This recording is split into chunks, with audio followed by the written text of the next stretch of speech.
Hello, citizens of Gielinor. My name is LOL Cats for you. I've been trying to get into YouTubing recently, and let's just say it's been rough. I started out doing some Slayer videos and have also been recording my Clue Scroll finds. They didn't really feel professional, so I thought to myself, how can I make this better for everyone? Then I realized, why not make a top 10? I actually really like learning about stuff in game, and I bet you guys do as well. So here you go. LOL Cats for You's first top 10. Enjoy! Number 10. The monkey.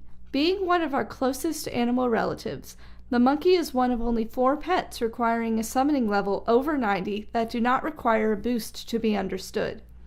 Unlike most follower pets, who are only available in 1 or 2 colors, the monkey can be found in 10 different colors and patterns, which are determined by the area on Karamja that you captured it. Despite their cuteness, monkeys are a high-level pet requiring 95 summoning and 27 hunter to both acquire and take care of. Number 9. Fire creatures. Being only glowing orbs of different colored fire, these pets are a reward from the Firemaker's Curse. After a player finishes the quest, these creatures will be found wandering around the arena where the player defeated Char in the quest, provided that they complete the training camp game at least once. Unlike most pets, the fire creatures do not require a specific summoning level, instead requiring 91 fire making to take care of. Personally, I wouldn't want to touch a living ball of fire, regardless of how much I like animals. So the fire making requirement is definitely more fitting, especially given that the creatures are pet versions of the flames that Char sends to kill you during the boss fight. Number 8. Geckos. These cute little guys are great pets for new citizens of Gielinor. Requiring level 10 summoning and 27 hunter, these cuties will follow you anywhere, except the barbarian outpost Whirlpool, that is. Many players have shied away from keeping geckos because they don't know what they eat, since most pets eat things like raw fish.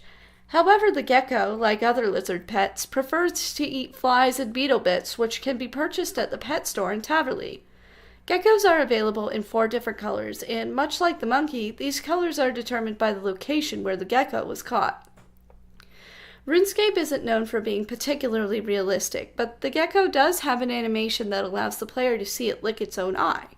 This reflects the reality that most geckos do not have solid eyelids, and instead rely on their tongues to maintain moisture in their eyes. Number 7. The Godbirds. Named for the 3 main gods in RS2, Zamorak, Guthix, and Saradomin, these birds are allied with these gods, and their plumage displays their god's color, being red, green, and blue respectively.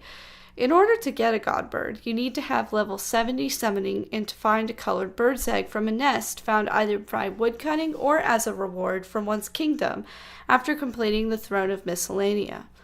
Once a nest is obtained, there is a 0.02% chance of obtaining an egg, after which it must be hatched in an incubator and then fed ground fishing bait. Later, it can be fed regular fishing bait in order to help them reach adulthood. Fun fact, even though these birds appear to be 3 entirely different species, that is, a raptor, a parrot, and an owl respectively, they all appear exactly alike except for their color in their adolescent stage. Number 6. Ravens. In real life, ravens are known to be extremely intelligent, displaying complex language and the use of tools. The RuneScape raven is no exception, requiring 50 summoning to hatch and raise. These birds will regularly quote Edgar Allan Poe in their dialogue. This poem is known for its depressing tone, and it is well reflected in the pet's dialogue options. Contrary to popular opinion, although The Raven is considered a masterpiece of American literature, Poe actually wrote an essay explaining how he wrote it and openly confessed to BSing the entire thing. If a player is tired of the Raven's dialogue, then they can speak to the Raven wearing a set of ghostly robes in order to access an alternative dialogue. Number 5. The Phoenix Eggling. These cute little guys are a rare reward from the Phoenix Lair D&D. When exiting, the player has a small chance of getting lost, upon which time they will discover a room of phoenix eggs. The player then has the option of clapping at or kicking one of the eggs. Depending on the option the player chooses, the newly hatched eggling will be either cute or mean. Once the egg is hatched, you can keep the baby and feed it ashes, but it will never reach adulthood like other pets. Unlike many pets, one can possess many phoenix egglings at one time, provided that they are stored in the POH menagerie. A player named Shadokin has in fact filled his entire menagerie with these pets. I guess it's good that POHs are flameproof. Number 4. Baby dragons. Available to the player at level 99 summoning, these tiny dragons can be hatched from eggs by killing any of the 4 chromatic dragons. Once the egg is hatched, the dragon will appear as a hatchling, and it will eat any kind of meat the player owns. Once the dragon is grown, it will become a baby dragon. However, they will never grow to the size of their parents and never lose the baby prescript in their name.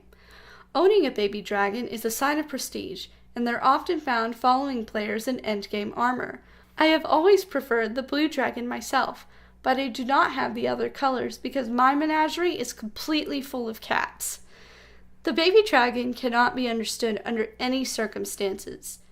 Poor little guys, you know they get bored watching their owners skill at the GE all day. Number 3. Chameleons. Requiring level 90 summoning, this cute pet is obtained by picking up the chameleon egg east of Shiloh Village. Although the chameleon defaults to a light green color, it is the only pet that can change its color at will. This can be done by talking to the pet. After this, it can change color based on its environment.